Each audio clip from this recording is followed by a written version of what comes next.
सर्व लातूरकरांना माझा नमस्कार। मी बबिता सुधाकर वाकडकर, पोलीस निरीक्षक, सायबर पोलीस ठाणे लातूर। मी या सायबर पोलीस ठाणे लातूर या ठिकाणी मागील 2.5 ते पावणे 3 महिन्यापासून कार्यरत आहे। आपले भारताची वाटचाल ही डिजिटल इंडिया होण्याकडे आहे। त्यानुसार मागील लॉकडाऊनच्या काळापासून जे काही डिजिटल साधनांचा वापर मोठ्या प्रमाणावरती वाढलेला आहे, त्यानुसार अनेक क्षेत्र आपले अनेक खाजगी कार्यासहित शासकीय कार्य यासोबतच सेमी गव्हर्नमेंट या सगळ्या शाखांमध्ये क्षेत्रांमध्ये इंटरनेट, डिजिटल डिव्हाइसेस यांचा मोठ्या प्रमाणावरती वापर चालू झालेला आहे।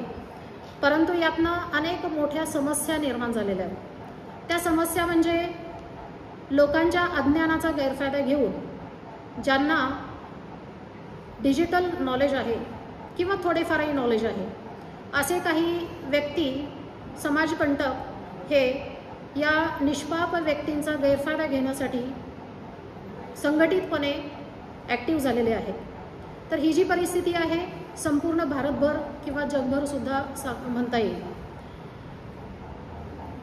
त्यानुसार सगळ्यात महत्त्वाची बाब म्हणजे या ठिकाणी लोकांच्या अज्ञानाचा गैरफायदा घेतला जातो।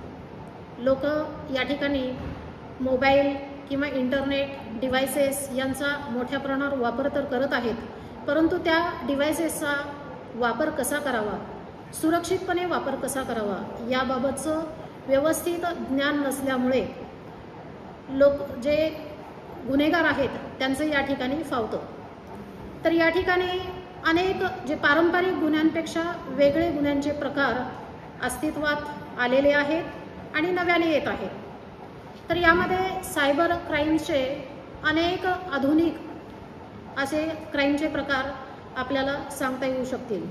त्यामध्ये cyber stalking, hacking, economic online fraud यासोबतच महिला, बालक यासंबंधीचे होणारे अनेक प्रकारचे गुन्हे, सोशल मीडियावरून होणारे गुन्हे, असे अनेक प्रकारचं वर्गीकरण या ठिकाणी करता येऊ शकेल।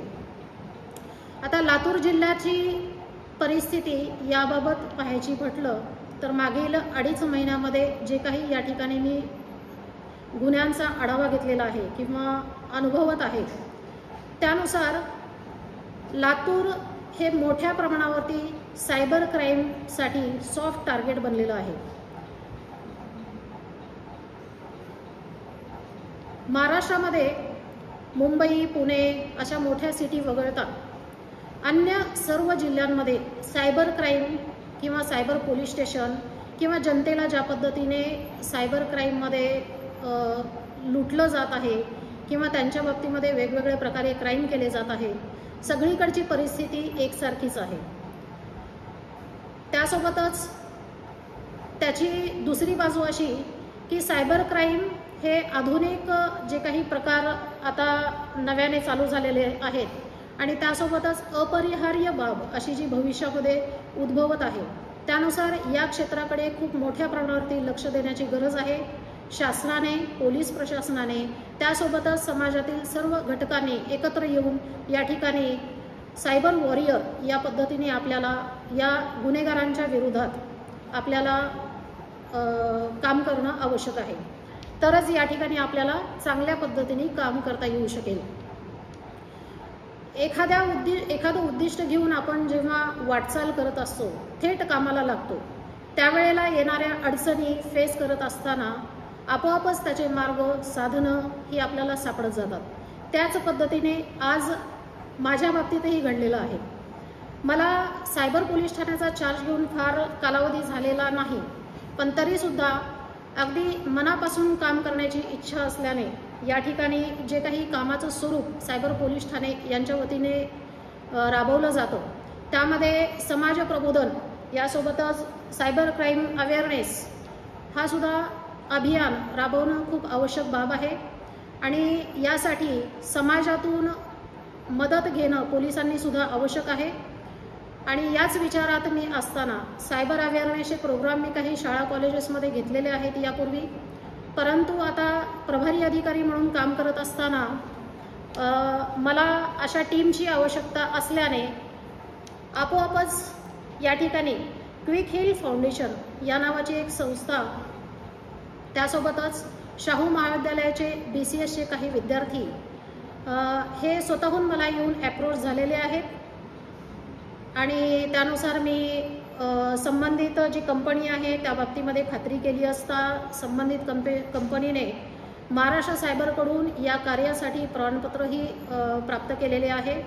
असं लक्षात आल्याने या ठिकाणी मी या दोन्ही टीमसोबत पुढे सायबर अवेअरनेसचं काम करण्याचे ठरवलेले आहे. यासाठी माननीय पोलीस अधीक्षक श्री अमोल तांबे सर यासोबतच अप्पर पोलीस अधीक्षक श्री मंगेश चव्हाण साहेब यांच्या मार्गदर्शनाखाली यापुढील समाज प्रबोधनाची वाटचाल ही ठेवण्याचे उद्दिष्ट ठेवलेले आहे. या सायबर क्राईमला फेस करत असताना सामान्य जनतेने काही गोष्टींची काळजी घेणं आवश्यक आहे. त्यामध्ये सगळ्यात महत्त्वाची बाब म्हणजे आपल्याला जे काही अननोन व्यक्तींकडून कॉल्स येतात, अनोळखी व्यक्तींकडून कॉल येतात, त्यावेळेला हे कॉल जरी स्वीकारले तरी आपली वैयक्तिक माहिती उघड नाही केली पाहिजे. त्यासोबतच आपले बँक डिटेल्स, आपले ATM कार्ड, डेबिट कार्ड, त्यासोबतच आपले वैयक्तिक जे महत्त्वाचे डॉक्युमेंट्स आहेत याची कुठलीही माहिती आपण शेअर करता कामा नये. OTP शेअर करू नये किंवा अननोन व्यक्तीकडून आलेले जे काही लिंक्स असतील त्या लिंकलाही क्लिक करू नये. अनेक वेळेला आपण अनेक व्यवहार हे इंटरनेटवरून करत असताना गुगलवर किंवा इतर प्लॅटफॉर्मवरती फेक विंडोज तयार केलेल्या असतात क्रिमिनल्सनी. त्यावेळेला आपण त्याची व्यवस्थितपणाने खात्री केली पाहिजे की ती रिअल आहे की फेक आहे आणि त्यानुसारच आपण पुढील त्या ठिकाणचे लॉग इन करणे किंवा इतर व्यवहार करणे या गोष्टी कराव्यात. ऑनलाईन शॉपिंग करत असताना सुद्धा अनेक वेळेला या पद्धतीचा अनुभव येतो. अनेक फेक विंडोज या पद्धतीने वेगवेगळ्या कंपन्यांच्या नावाने तयार केलेले असतात आणि त्यानुसार अनेक जण या सापळ्यामध्ये अडकतात. यामध्ये या प्रकारच्या क्राईममध्ये सगळ्यात महत्त्वाचा जो क्राईम आहे ते म्हणजे फिशिंग. फिशिंग म्हणजेच मासेमारी या अर्थाने या ठिकाणी फिशिंग हा शब्द जरी वापरलेला असला तरीसुद्धा ते टेक्निक हे सुद्धा त्या पद्धतीचंच वापरलं जातं. त्यामध्ये मासा गळाला लागण्यासाठी म्हणून जे काही आमिष त्याला जोडलं जातं आणि ते आमिष पोटी मासा जेव्हा ते खाण्याच्या उद्देशाने त्या ठिकाणी जातो आणि गळाला अडकतो, त्याच पद्धतीने अनेक प्रकारचे मेसेजेस, ईमेल किंवा अनेक प्रकारच्या जाहिराती, वेबसाईट, त्यासोबतच अनेक विंडोज किंवा ॲप्स या पद्धतीने तयार केलेले असतात. हे आमिष कुठल्याही स्वरूपाचं असू शकेल. हे आमिष मुलींसाठी लग्नाचं आमिष असू शकेल, नोकरी देण्याचं आमिष असेल किंवा लोन देण्याचं आमिष असू शकेल किंवा शैक्षणिक क्षेत्र किंवा कुठल्याही क्षेत्राशी संबंधित आपली जी काही अडचण निर्माण होते त्या प्रत्येक अडचणीनुसार या पद्धतीचे फिशिंग ईमेल किंवा विंडोज या पद्धतीने तयार केलेले असतात, ॲप्स तयार केलेले असतात. असे जे अननोन ॲप्स आहेत ते आपण कधीही म्हणजे धोकादायक प्लॅटफॉर्मवरून आपण ते इन्स्टॉल करू नयेत. तर त्यासाठी प्ले स्टोअरने ज्यांना रिकमेंड केलेलं आहे असेच ॲप्स आणि तेही व्यवस्थित खात्री करून आपण ते इन्स्टॉल करावेत. समोरची व्यक्ती जी काही आपल्याला सांगत असेल, लोन घेण्यासाठी असेल किंवा एखाद्या कॉलेजमध्ये ॲडमिशन करण्यासाठी असेल किंवा एखाद्या मुलीला काही प्रपोजल एखाद्या कोणी मांडलेलं असेल तर त्यावेळेला आपण सहजपणाने त्यांच्या जाळ्यामध्ये अडकता कामा नये. तर या ठिकाणी त्यांनी फिशिंग पद्धतीने जाळं टाकलेलं असण्याची जास्त शक्यता असते. हे जे आभासी जग आहे यावरती जो 90% 80-90% या गोष्टी फेक असतात. जोपर्यंत आपण त्या गोष्टी रिॲलिटीमध्ये फेस करत नाही, आपण त्याची खात्री करत नाही, तोपर्यंत या गोष्टीवरती विश्वास ठेवू नये. सावधगिरी बाळगत असताना अनेक गोष्टी या ठिकाणी सांगता येऊ शकतील. त्यामध्ये आपल्या मोबाईलच्या सेटिंग्सपासून आपण एखादं सोशल मीडिया प्लॅटफॉर्म वापरत असू तर त्या ठिकाणी आपले फोन नंबर किंवा ईमेल ID किंवा आपली वैयक्तिक माहिती हाईड करण्यासाठी सेक्युरिटी सेफ्टी रिलेटेड अनेक फीचर किंवा टॅग्स त्या ठिकाणी अवेलेबल असतात. त्यांचा वापर आपण नक्कीच केला पाहिजे. जर ते पब्लिकली ओपन असेल, अवेलेबल असेल, तर त्या ठिकाणी अनेक जण त्याचा गैरफायदा घेण्यासाठी पुढे येऊ शकतात. सोशल मीडियावरून फ्रेंड रिक्वेस्ट स्वीकारत असताना आपले ओळखीचे जे लोक आहेत, ज्यांना आपण प्रत्यक्ष ओळखतो, अशाच व्यक्तींना फक्त आपण त्या ठिकाणी ॲड केलं पाहिजे फ्रेंड लिस्टमध्ये. अनोळखी लोकांना आपण ॲड करू नये. बऱ्याच वेळेला मुलींच्या बाबतीमध्ये अनेक गैरप्रकार घडून येतात ऑनलाईन. त्यामध्ये काही घटना या ठिकाणी घडलेल्या सुद्धा आहेत लातूर जिल्ह्यामध्ये. त्यातली एक घटना मी हँडल पण केलेली आहे. एका कॉलेजची विद्यार्थिनी, तिला एका मुलाने व्हॉट्सअपवरून मेसेज टाकला की तो तिच्या क्लासमध्ये आहे, तिचा क्लासमेट आहे आणि तिला जर नोट्स हव्या असतील तिच्या विषयाच्या तर त्या मी तिला शेअर करू शकतो वगैरे वगैरे. सुरुवातीला तिने खूप टाळण्याचा प्रयत्न केला. तिचे जे मेसेजेस मी पाहिले त्या मेसेजेसवरून असं लक्षात आलं की बरेच दिवस तर ती त्या मुलाला टाळतच होती. ती मुलगी एका चांगल्या घरातली असताना सुद्धा एका क्षणाला तिचा पाय घसरला आणि ती फ्रेंडली त्या मुलासोबत वागू लागली, मेसेजेस टाकू लागली. तिला आमिष दाखवण्यात आले होतं नोकरीचं. ती गरीब घरातली होती आणि तिला नोकरीची गरज होती. ही गरज त्यांनी ओळखली आणि त्यांनी नोकरीचं आमिष दाखवलं. IT कंपनीमध्ये तिला नोकरी मिळवून देऊ शकतो असं जेव्हा त्यांनी तिला सांगितलं, त्यावेळेला तिला ते थोडंसं खरं वाटायला लागलं की ठीक आहे, आपली ती गरज आहे आणि त्यानुसार तो आपल्याला मदत करू शकेल. आणि तिचा जो विषय होता त्या विषयामध्ये त्यांनी नोट्ससुद्धा शेअर करण्याचं काम केलेलं आहे. त्याच्यावरून तिचा विश्वास वाढत गेला आणि एका स्टेजला त्यांची जी मैत्रीचं नातं होतं ते कुठेतरी लिमिट क्रॉस होऊन काही अश्लील स्वरूपाच्या गोष्टी तिला व्हिडिओ कॉल करून करायला लावल्या गेल्या आणि तिने त्या पद्धतीने ॲक्टिव्हिटी केल्या. आता त्या मुलीचं जेव्हा मी म्हणणं ऐकून घेतलं त्यावेळेला असं लक्षात आलं की ती म्हणते की मी त्या मुलाला सतत टाळत राहिले, परंतु एका क्षणाला मला माहिती नाही कसं झालं नेमकं, त्यांनी सांगितलेल्या सगळ्या गोष्टी मी करत राहिले आणि त्यानुसार तिचे अश्लील स्वरूपाचे व्हिडिओ जेव्हा त्याच्याकडे प्राप्त झाला त्यानंतर त्याने तिला ब्लॅकमेल करायला सुरुवात केली. त्यामध्ये तिला पैसे पाठवण्याची धमकी देण्यात आली, नाहीतर तुझा हा व्हिडिओ मी व्हायरल करेन, तुझ्या क्लासमेट्सना सगळ्यांना पाठवेन, किंवा तू माझ्यासोबत लॉजवर चल, किंवा तुझे जे इतर मैत्रिणी आहेत त्यांचे फोटोग्राफ्स आणि त्यांचे सगळे डिटेल्स मला दे. अशा पद्धतीने तिला धमक्या द्यायला सुरुवात झाली. आणि हे प्रकरण आमच्याकडे आल्यानंतर त्यावेळेला मी अनैतिक मानवी वाहतूक शाखा या शाखेमध्ये कार्यरत होते आणि त्या ठिकाणी माझ्याकडे प्रकरण आल्यानंतर दुसऱ्याच दिवशी त्याचा शोध घेऊन त्याला आम्ही ताब्यात घेतलं आणि त्यानुसार पुढील कायदेशीर प्रक्रिया राबवण्यात आली. तेव्हा असं लक्षात आलं की तो काही तिच्या क्लासमधला नव्हता. त्याने मध्येच अर्धवट नोकरी सोडून दिलेली होती त्या मुलाने आणि एका वीटभट्टीवर काम करणाऱ्या कुटुंबातला तो मुलगा होता आणि एका छोट्याशा IT कंपनीमध्ये तो किंवा कॉल सेंटरवरती तो काम करणारा मुलगा होता आणि शिवाय तो मेंटली डिस्टर्ब असलेला तो होता. त्याची ट्रीटमेंट त्या पद्धतीची चालू होती. परंतु या ठिकाणी तिला जे फेस करावं लागलं त्या मुलीला, ते जवळपास 1 महिनाभर ती त्या वातावरणात होती, त्या पद्धतीच्या प्रेशरखाली होती आणि त्याचे जे काही तिला परिणाम भोगावे लागले ते वर्णन न करता येण्यासारखे आहेत. तर या पद्धतीने गोष्टी होत असतात. त्यासाठी मुलींनी कधीही अशा ऑनलाईन फसव्या गोष्टींवर विश्वास ठेवू नये. त्यासोबतच आपले हे फक्त मुलींसाठीच म्हणून नाही तर सर्वांसाठीच हे माझं सांगणं आहे की आपले क्लोजअप फोटोग्राफ्स कुठल्याही सोशल प्लॅटफॉर्मवरती शेअर करू नयेत. जर आपल्याला आपला फोटो शेअर जरी करायचा असेल तर तो ब्लर स्वरूपाचा किंवा बॅक साईडनी व्ह्यू असलेला अशा पद्धतीचा फोटो आपण शेअर करावा, किंवा इतर म्हणजे आपल्या फॅमिलीतल्या व्यक्ती किंवा स्वतःचा फोटो न वापरता इतर कुठलेही प्राणी, पक्षी, फूल वगैरे या पद्धतीचा फोटो आपण DPला ठेवू शकतो.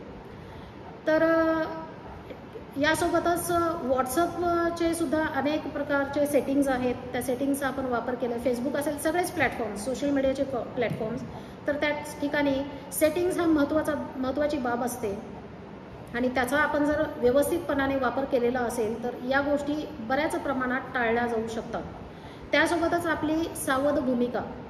कुठल्याही अननोन व्यक्तीचा फोन असेल किंवा एखादा आलेला मेल असेल किंवा मेसेज असेल, त्याला रिॲक्ट करण्यापूर्वी किंवा ती लिंक ओपन करण्यापूर्वी आपण त्या अँगलने आपण विचार केला पाहिजे की हा एखादा फ्रॉड मेसेज असू शकतो, एखादी फ्रॉड लिंक असू शकते. यासोबतच अनेक गेम्स या पद्धतीच्या आहेत ऑनलाईन खेळले जाणारे. त्यामध्ये अनेक तरुण मुलं, चांगल्या घरातले, चांगल्या अगदी डॉक्टर इंजिनियरचं शिक्षण घेत असणारे मुलंसुद्धा यामध्ये अडकतात. मुलंच काय, अगदी नोकरीवर असणारे चांगल्या पदावरचे व्यक्तीसुद्धा या ठिकाणी अडकतात आणि त्यासाठी आपण या गोष्टींची खबरदारी घेणं आवश्यक आहे. आता काही आधुनिक प्रकारचे क्राईमसुद्धा आता वेगवेगळे नव्याने तयार होत आहेत. त्यामध्ये जसं डिजिटल अरेस्ट नावाचा एक प्रकार आहे. त्यामध्ये सुरुवातीलाच हे माझं सांगणं आहे की डिजिटल अरेस्ट नावाचा प्रकार हा कायद्यामध्ये अस्तित्वात नाही. ती फक्त भीती निर्माण केली जाते, त्या पद्धतीचं बनाव केला जातो. कोणीतरी पोलीस ऑफिसर आहे किंवा मिलिटरीतला कोणीतरी आहे किंवा इतर लॉ एजन्सी आहे या पद्धतीने दाखवलं जातं आणि समोरच्याच्या मनामध्ये भीती निर्माण करून त्या पद्धतीने त्याच्याकडून पैसे उकळण्याचा प्रयत्न केला जातो. याच्यामध्ये जास्तीत जास्त जे प्रतिष्ठित आणि श्रीमंत असणारे लोक आहेत त्यांना टार्गेट करण्याचा प्रकार असतो. याशिवाय आणखी एक महत्त्वाची बाब मला या ठिकाणी सांगावीशी वाटते की आपल्याकडे पैसा आहे म्हणूनच आपल्या बाबतीमध्ये फ्रॉड होईल असं नाही. तर एखादा गरीबात गरीब विद्यार्थी किंवा कोणीही असेल व्यक्ती, तर त्याच्याही बाबतीमध्ये क्राईम घडतात. लोनच्या अपेक्षेने असे काही उदाहरणं झालेले आहेत की क्राईम आहेत की लोनच्या अपेक्षेने कोणीतरी एखाद्या लिंकवरती जातो किंवा एखाद्या कॉन्टॅक्ट नंबरवरती कॉल करतो जे ऑनलाईन उपलब्ध आहेत आणि त्यानंतर त्याला वेगवेगळ्या प्रकारे आमिष दाखवलं जातं, होम फ्रॉम लोन वगैरे. त्यांना लॅपटॉप प्रोव्हाइड केला जाईल घर बसून काम करण्यासाठी. काही पर्सेंटेजवरती त्या पद्धतीने कॉन्ट्रॅक्ट होतो की त्यांनी ठराविक रक्कम जी काही ते अकाउंटवरती जमा होणार आहे त्यांनी ते दुसऱ्या अकाउंटवरती ट्रान्सफर करावी किंवा इतर काही कामं टास्क दिली जातात आणि त्या स्वरूपामध्ये हे करत असताना काही पर्सेंटेजमध्ये त्यांना रक्कमसुद्धा दिली जाते, प्रॉफिट दिला जातो आणि एक 2-3 वेळा या पद्धतीने प्रॉफिट मिळाल्यानंतर त्या व्यक्तीचा विश्वास वाढतो आणि या पद्धतीने तो इतर मित्रांनासुद्धा त्यामध्ये त्याची माहिती देऊन गुंतवायचा प्रयत्न करतो ज्याला या पद्धतीने प्रॉफिट झालेला आहे. आणि एका ठराविक टप्प्यानंतर असं लक्षात येतं की हे जे काही ट्रान्झॅक्शन चालू आहेत त्याच्या अकाउंटवरून इतर अकाउंटवरती किंवा त्याच्या अकाउंटला येणारा जो पैसा आहे तो फ्रॉडमधला पैसा आहे आणि हा जो क्राईम आहे याला देश किंवा राज्याची सीमा नाही आहे. कुठूनही घर बसल्या देशाच्या पाठीवरील, जगाच्या पाठीवरील कुठल्याही देशामध्ये या पद्धतीने फ्रॉड करता येतो. आपल्याला असं वाटतं की आपण आपल्या बेडरूममध्ये सुरक्षित आहोत, एकटेच आहोत, पण तसं नाही. तर इंटरनेट किंवा मोबाईल असं डिव्हाइस किंवा असं माध्यम आहे की आपण अगदी सुखी जीवन जगत असतानासुद्धा अचानकपणे आपण कुठल्या प्रकरणामध्ये अडकू हे सांगता येत नाही. त्यासाठी या पद्धतीने आपण सगळ्या गोष्टींची खबरदारी घेणं हे अत्यंत आवश्यक आहे. तर या ठिकाणी क्विक हिल फाउंडेशन आणि राजर्षी शाहू महाविद्यालयाचे विद्यार्थी यांनी एकत्रित स्वरूपामध्ये, आता त्यामध्ये माझाही सहभाग, या पद्धतीने आम्ही जी मोहीम चालू केलेली आहे सायबर अवेअरनेस बाबतीत, तर त्यासाठी मी संबंधित विद्यार्थी यांना माझ्यातर्फे, आमच्या पोलीस दलातर्फे शुभेच्छा देते. धन्यवाद.